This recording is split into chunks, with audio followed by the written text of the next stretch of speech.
வணக்கம். கிரீன்லாண்டில் நடந்துட்டு இருக்க அரசியலை குறித்து நேத்தியே நம்ம காணொளியில் பார்த்தோம். அதோட தொடர்ச்சி அப்படின்னு சொல்ல முடியாது, பட் எல்லாத்துக்குமே ஒரு கனெக்ஷன் இருக்குது அப்படின்னு சொல்லலாம். இன்றைக்கி இந்த ஈரான் இஷ்யூவை பற்றி பேசுறதுக்கு முன்னாடி ஒரு விஷயம் நான் சொல்ல விரும்புகிறேன். இன்றைக்கி உலகத்தில் எந்த நாட்டிலையுமே பார்த்திங்கன்னா ஒரு பெரிய பிரச்சனை ஏற்பட்டிருக்கு அப்படின்னு ஒரு 5 விஷயம் எடுத்திங்க அப்படின்னா அது எல்லாத்துக்கும் ஒரே ஒத்துமை இருக்குது அப்படின்னு பார்த்திங்கன்னா ஒரு நாடு, அதாவது யூஎஸ், டொனால்ட் ட்ரம்ப் இவங்களுக்கு ஒரு சம்மந்தம் இருக்க மாதிரி தான் பார்த்திங்கன்னா இன்றைக்கி வெனிசுலா பிரச்சனை, கிரீன்லாண்டு, சைனா கூட அக்கப்போர், ரஷ்யாவோட ஆயில் ஷிப்பை கடத்தின்னு போனது, இந்த மாதிரி நிறையா விஷயங்கள் பார்த்திங்கன்னா இன்னும் தொடர்ந்து போயிட்டே இருக்கு இல்லையா. இன்றைக்கி அதே மாதிரி தான் ஈரான் நடக்கக்கூடிய இந்த பிரச்சனைக்கு பின்னாடியும் யூஎஸ் இருக்குது. சரி, அது எப்படி அப்படிங்கிறத கடைசியில் சொல்கிறேன். ஃபஸ்ட்டு ஈரானோட பிரச்சனையை பார்க்கறதுக்கு முன்னாடி போன வருஷம் என்ன நடந்தது அப்படிங்கிற ஒரு சின்ன ஃப்ளாஷ்பேக்கை பற்றி இப்போ பேசிட்டு போயிடலாம். போன வருஷம் ஒரு 12 டே கான்ஃப்ளிக்ட் அப்படின்னு சொல்லுவாங்க. அந்த மாதிரி பார்த்திங்கன்னா இஸ்ரேலுக்கும் ஈரானுக்கும் ஒரு பெரிய சண்டை நடந்துச்சு. இஸ்ரேல் ஈரானை தாக்குறதும் அதற்கு பதிலுக்கு திருப்பியும் ஈரான் இஸ்ரேலை தாக்குறதும் பார்த்திங்கன்னா போன வருஷம் ஒரு பெரிய செய்தி பேசு பொருளாக இருக்குது. ஒரு 2 வாரத்துக்கு இதை பற்றி தான் எல்லாருமே பேசிட்டு இருந்தாங்க. உலக அரசியலில் தவிர்க்க முடியாத ஒரு விஷயமா இருந்தது.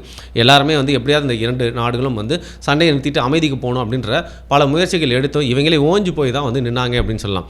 இதில் முக்கியமான விஷயம் என்னென்னா, ஈரானுடைய தாக்குதலில் இஸ்ரேலுடைய, அதாவது அயன் டோம் அப்படின்னு சொல்லப்படுற அந்த ஃபோர்ட்ரஸ் மாதிரியான ஒரு மேட்டர், டிஃபென்ஸ் மெக்கானிசம் பார்த்திங்கன்னா முதல் முறையாக பெருசாக தகர்க்கப்பட்டு இஸ்ரேலுக்கும் ஒரு வீக்னஸ் இருக்குது அப்படின்னு காட்டுறது மட்டும் இல்லாமல், இன்னொரு பக்கம் இஸ்ரேல் டைரெக்டாக மட்டும் இல்லாமல் இன்டைரக்டாக ஈரானை பல அடிகள் அடித்து அங்கே முக்கியமான பல பேரை பார்த்திங்கன்னா அசாசினேட் பண்ணி கொண்டது மட்டும் இல்லாமல் ஈரானுக்கும் ஒரு பெரிய டேமேஜ் ஏற்பட்டுச்சு. இதில் என்ன தான் ஈரான் ரிட்டாலியேட் பண்ணி இஸ்ரேலை தாக்குச்சுன்னு சொன்னால் கூட ஈரானுக்கு இந்த அடி அப்படிங்கிறது ரொம்ப ஓவர். இதில் பார்த்திங்கன்னா அவங்களுக்கு பொருளாதார ரீதியாக மட்டும் இல்லாமல் அவங்களோட இன்ஃப்ராஸ்ட்ரக்சர்லையும் ஒரு பெரிய ப்ராப்ளம் ஏற்படுது. அதிலேருந்து மீண்டு வரதுக்கான முயற்சியில் எடுத்துகிட்டே இருக்கும்போது தான் இன்றைக்கி நடக்கக்கூடிய ஒரு பிரச்சனை. அதாவது பசார் ஸ்ட்ரீட் அப்படிங்கிற ஒரு முக்கியமான இடத்துல பார்த்திங்கன்னா பல தரப்பட்ட மக்கள், ஆண்கள், பெண்கள், அது மட்டும் இல்லாமல் பார்த்திங்கன்னா வயசு வித்தியாசம் இல்லாமல், தொழில் வித்தியாசம் இல்லாமல் பல பேர் கூடி ஒரு பெரிய ஆர்ப்பாட்டத்தில் ஈடுபடுறாங்க. ஒரு சின்ன ஆர்ப்பாட்டமாக இருந்தால் கூட கட்டுப்படுத்திடலாம். பட் சமீபத்தில் ஈரானில் பார்த்திங்கன்னா இப்பேற்பட்ட ஒரு ஆர்ப்பாட்டம், போராட்டம் நடக்கவே இல்லை அப்படிங்கிறது தான் உண்மை. ஸோ ரீசெண்ட் இயர்ஸில் இப்பேற்பட்ட ஒரு அப்ரைசிங்கை பார்க்காத ஈரான் அரசாங்கம் என்ன பண்ணுறாங்க அப்படின்னா, ஸ்டார்டிங்கில் அவங்க சமாதானப்படுத்த முயற்சிக்கிறாங்க. அதற்கப்புறம் அவங்களோட ஃபோர்ஸை வச்சு விரட்ட ட்ரை பண்ணுறாங்க. ஆனால் இங்கே போராட்டம் செய்கிறவங்களாம் பார்த்திங்கன்னா ஏதோ ஒரு காரணத்துக்காக, காரணமே இல்லாமல் போராட்டம் பண்ணுற மாதிரி இல்லாமல் ஈரானுடைய பொருளாதார சூழ்நிலை ரொம்ப மோசமான ஒரு நிலைமையில் இருக்குது அப்படிங்கிறனால அதை அனுபவித்து அந்த கஷ்டத்தினால பார்த்திங்கன்னா போதும்டா அப்படின்னு சொல்லிட்டு பொங்கி எழுந்து போராட வரதா தான் அந்த போராட்டத்தின் மூலியமாக ஒரு பெரிய ஒரு அப்ரைசிங் இருக்கிறது தெரிய வந்தது. இதன் மூலியமாக ஒரு பாயிண்ட் ஆஃப் டைமில் ஈரான் பார்க்குது, இவ்வளோ நாள் இதை கட்டுப்படுத்தி செய்தி கூட வெளில வராமல் போயிடலான்னு பார்த்தா அதற்கு பல பேர் ஹெல்ப் பண்ணி இந்த செய்திகள்லாம் வெளியிடுறது மட்டும் இல்லாமல் உலக லெவலில் இந்த போராட்டம்லாம் பார்த்திங்கன்னா ஈரானுடைய ஆட்சியை கவுக்கலாம், அரசாங்கத்தை ஆட்டி பார்க்குது அப்படிங்கிற செய்திகள் போனப்போ இதற்கு மேலே நம்ம பொறுத்து இருந்தால் வேலைக்கு ஆகாதுன்னு சொல்லிட்டு ஃபோர்ஸை கட்டவிழ்த்து விட்றாங்க. இப்போ நம்ம ஊரில் தடி அடுத்து பார்த்திங்கன்னா எல்லாருமே கலைப்பாங்கள்ல, அந்த மாதிரிலாம் இல்லாமல் எக்ஸ்ட்ரீமான ஃபோர்ஸை பயன்படுத்தி இதன் மூலயமா பல பேர் சாகுறாங்க. இதில் மக்களோட சைடில் மட்டும் இல்லாமல் ஈரானுடைய மிலிட்ரியாக இருக்கட்டும், போலீஸாக இருக்கட்டும், அவங்க சைட்லையுமே பல உயிரிழப்புகள் ஏற்படுது. பொது சொத்து மட்டும் இல்லாமல் நிறைய ப்ரைவேட் ப்ராப்பர்ட்டிஸும் சேதமாகுது. இது கொஞ்சம் கொஞ்சமாக பரவி பார்த்திங்கன்னா ஈரானில், டெஹரானில் மட்டும் இல்லாமல் ஈரானில் பல பகுதிகளில் இந்த போராட்டம் ரொம்ப அதிக லெவலில் கட்டுக்கடங்காமல் போக ஆரம்பிச்சிச்சு. முக்கியமாக ஈரானியன் ரியால் பார்த்திங்கன்னா இன்றைக்கி ரொம்ப படு மோசமாக இருக்கிறது மட்டும் இல்லாமல் யூஎஸ் ஏற்கனவே இஸ்ரேல் கூட நடந்த சண்டையினால் எப்போவுமே இஸ்ரேல் பக்கம் தான் யூஎஸ் பெரும்பான்மையாக நிற்பாங்க இல்லையா. அதுவும் ஈரான் விஷயத்தில் ஏற்கனவே ஈரான் மேலே இஸ்ரேலுக்கு ஒரு பெரிய காழ்ப்புணர்ச்சி, வன்மம், அதுக்கப்புறம் பார்த்திங்கன்னா ஒரு பகை உணர்வு இருக்கிறதுனால ஈரானை எப்படியாவது இந்த ஆட்சியை ஒரு சங்கடமான இடத்துக்கு கொண்டு வரணுன்றதுனால அவங்களுக்கு வரக்கூடிய பல விஷயங்களை தடுக்கிறாங்க. இப்போ ஈரானுக்கு வரக்கூடிய சப்சிடரிஸு, இம்போர்ட்டு, எக்ஸ்போர்ட்டு, அது மட்டும் தொழில் ரீதியாக பார்த்திங்கன்னா பல நாடுகள் கூட அவங்க வச்சுருக்க தொடர்பு, இது எல்லாத்தையும் கொஞ்சம் கொஞ்சமாக ஸ்டாப் பண்ணி ஈரானை சும்மா கார்னர் பண்ணிடுறாங்க. ஏன்னா தான் பார்த்திங்கன்னா சுயசார்புள்ள ஒரு நாடு, தற்சார்புள்ள ஒரு நாடாக இருந்தாலும் இன்றைக்கி இருக்கிற சூழ்நிலையில் குளோபலைஸ்டு வேர்ல்டு மற்ற நாடுகளை நீங்கள் முழுசாக நம்பாமல் உங்களோட நாட்டை நடத்தவே முடியாது. அது எல்லா நாட்டுக்குமே பொருந்தும். அப்படி இருக்கிற சூழ்நிலையில் ஈரானுக்கு நிறைய ப்ளஸ் இருந்தாலும் அவங்களுக்கு சில மைனஸ் இருக்கிறதுனால அந்த நாட்டுக்குள்ளே வர பல விஷயங்களை யூஎஸ் தடை செய்கிறதுனால அங்கே இருக்கிற நாட்டு மக்கள் பார்த்திங்கன்னா ஒரு பாயிண்ட் ஆஃப் டைமில் கஷ்டமான வாழ்க்கையை நோக்கி நகர்றது மட்டும் இல்லாமல் வேலைவாய்ப்பு அப்படிங்கிறது ரொம்ப கம்மி. இன்னொரு விஷயம், இந்த காமினேனி அவர் வந்து ஒரு பெரிய ஒரு பிரச்சனை அப்படின்னே வந்து சொல்லலாம். இப்போது நம்ம நிக்கோலஸ் மதுரோவை பற்றி பேசுகிறப்போ வந்து அங்கே வெனிசுலாவில் பல பேர் வந்து போராடினாங்க, பல பேர் வந்து கொண்டாடினாங்க அப்படின்னு சொல்லிட்டு இருவேறு கருத்துக்கள் இருக்குது. ஏன் அமெரிக்காலே வந்து பார்த்திங்கன்னா நியூயார்க்கில் மதுரோவை கைது பண்ணி வச்சதுனால வந்து பார்த்திங்கன்னா பல பேர் ஆதரவு தெரிவித்து அதுக்கு வந்து நடைப்பயணம் மேற்கொண்டாங்க. பல பேர் வந்து இதுக்கு எதிர்ப்பு தெரிவிச்சும் ஆர்ப்பாட்டம் பண்ணாங்க. ஸோ 2 விதமான கருத்துக்கள் எல்லா இடத்துலையுமே இருக்கும். நம்ம அந்த நாட்டில் வாழ்ந்தால் தான் உண்மையான நல்லவர் என்னன்னு சொல்லியும். அதே மாதிரி இந்த ஈரான்லேயும் காமினேனியோட ஆட்சி வந்து பார்த்திங்கன்னா ஆல்மோஸ்ட் பல டீகேட்ஸ்க்கு நீடிச்சிட்டே வரதுனால எந்த ஒரு ஆட்சியாக இருந்தாலும் ஒரு குறிப்பிட்ட சதவீதத்துக்கு மேலே வந்து பார்த்திங்கன்னா மக்களுக்கு இடையில் வந்து ஒரு பெரிய கசப்புணர்வு ஏற்படும். அதுதான் வந்து பார்த்திங்கன்னா ஈரானுக்கும் நடந்திருக்கு. விதிவிலக்கு இல்லை காமினேனி ரொம்ப நல்லவர், உலகத்தோட அரசியல் வந்து பார்த்திங்கன்னா ஈரானை பாதுகாத்து ஒரு மத வழியில் எடுத்துகிட்டு போகிறாரு அப்படின்னு சொல்லிட்டு ஒரு பாதி பேர் சப்போர்ட் பண்ணாலும் அவர் ஒரு டிக்டேட்டர்ப்பா, எவ்வளோ கொலைகளை நிகழ்த்திக்கிறார் தெரியுமா, அவரோட ஆட்சி எப்போ தான் முடியுமோன்னு இருக்குன்னு சொல்லிட்டு அவர் மேலேயும் பார்த்திங்கன்னா வந்து ஒரு பெரிய வெறுப்பு அப்படிங்கிறது இருக்குது.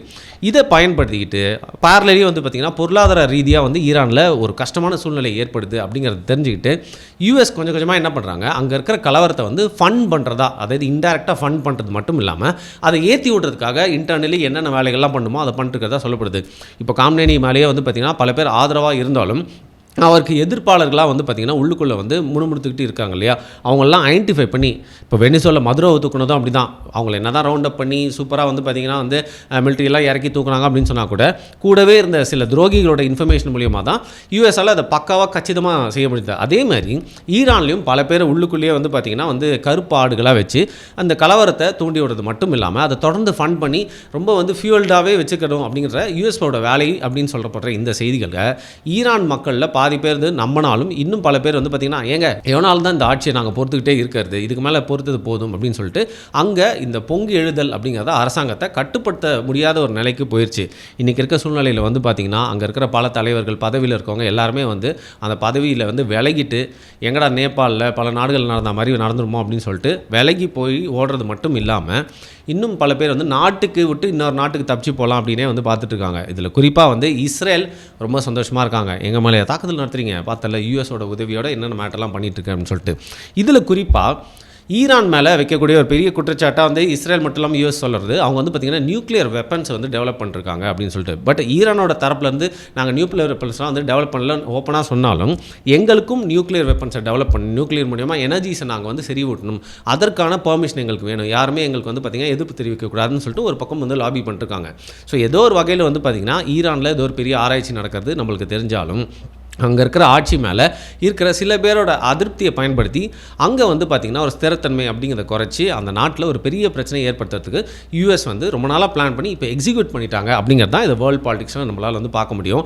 இது வந்து பார்த்திங்கன்னா ரொம்ப நாளாக வந்து காமினேனி ஆண்டுட்டார், இந்த அப்ரைசிங் வந்து அடக்கி திருப்பியும் நாட்டை வந்து ஒரு சாதாரண நிலைக்கு கொண்டு வந்துடுவார் அப்படின்ற மாதிரி ஒரு நம்பிக்கை இன்றைக்கி இருக்க சூழ்நிலையில் பார்த்திங்கன்னா வந்து ரொம்ப கம்மியாக இருக்குது.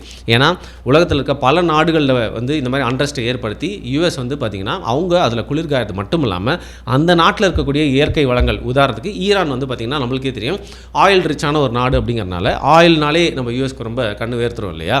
ஸோ கிரீன்லாண்டில் எப்படி பார்த்திங்கன்னா ரேர் எர்த் மினரல்ஸ் இருக்கோ அது மாதிரி வெனிசுலா ஆயில் க்ரூட் ஆயில் இருக்கோ, ஈரானுக்கும் இந்த மாதிரி ஒரு நேச்சுரல் ரிசோர்ஸஸ் இருக்கறனால அவங்க தங்களோட பேச்சுக்கு ஏற்ற மாதிரி இந்த ஆயில் வியாபாரம் பண்ணல அப்படிங்கிறனால ரஷ்யா கூட நல்லா வந்து ஈஸியாக போகிறாங்க அப்படிங்கிறனால இந்த மாதிரி பல காரணங்களுக்காக யூஎஸ் வந்து பார்த்திங்கன்னா இஸ்ரேலை காரணமாக வச்சு இன்றைக்கி ஈரானை பழி வாங்கிட்டு இருக்காங்க. இதில் இன்னொரு விஷயம் என்ன அப்படின்னு பார்த்தீங்கன்னா ரஷ்யாவுக்கு இது இன்னொரு ஆலை, ரஷ்யா வந்து உக்ரைனில் கால் வச்சது வந்து ஒரு பெரிய தப்பு. அதன் மூலியமாக வந்து பார்த்திங்கன்னா உலகத்தில் அவங்களுக்கு இருந்த பல ஆலைஸ், குறிப்பாக அது வெனிசுலாவாக இருக்கலாம், இப்போ ஈரானாக இருக்கலாம், இந்த மாதிரி பல கண்ட்ரிஸ் வந்து ரஷ்யாவோட சைடில் வந்து போயிட்டே இருக்குது. உலக அரசியல் அப்படிங்கிற காய் நகரத்தில் யூஎஸ் வந்து கரெக்டாக விளையாடிட்டு இருக்காங்க. இதில் பெருசாக பாதிக்கப்படுறது ரஷ்யா அப்படின்னு சொல்கிறாங்க.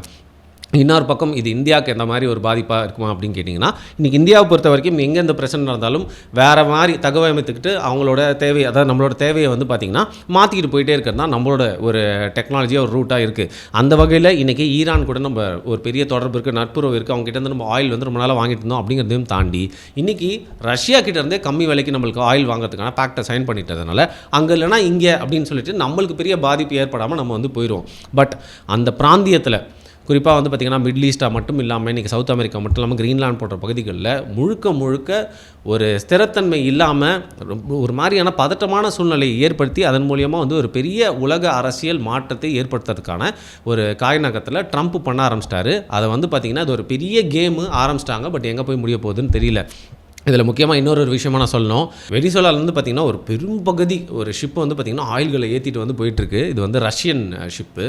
அதை வந்து யூஎஸ் என்ன பண்ணுறாங்கன்னு பார்த்தீங்கன்னா, அவங்க நேவி ஏர்ஃபோர்ஸோட துணையோடு போயிட்டு அந்த ஷிப்பை அப்படியே ஹைஜாக் பண்ணி எங்களோட ஆயிலை நீ எங்கே எடுத்துகிட்டு போகிற அப்படின்னு சொல்லிட்டு அவங்க ஊர் பக்கம் எடுத்துகிட்டு போயிட்டாங்க. இதனால் ரஷ்யா செம்ம கடுப்பாக இருக்கிறது மட்டும் இல்லாமல் சைனாவும் வெனிசுலா கூட ஒரு நல்ல உறவு வச்சுருந்தாங்க. அதையும் கட் பண்ணிட்டாங்களேன்னு சொல்லிட்டு வந்து ரஷ்யாவும் சைனாவும் இந்த நேரத்தில் அமெரிக்கா மேலே ஒரு செம்ம கோவத்தில் இருக்காங்க.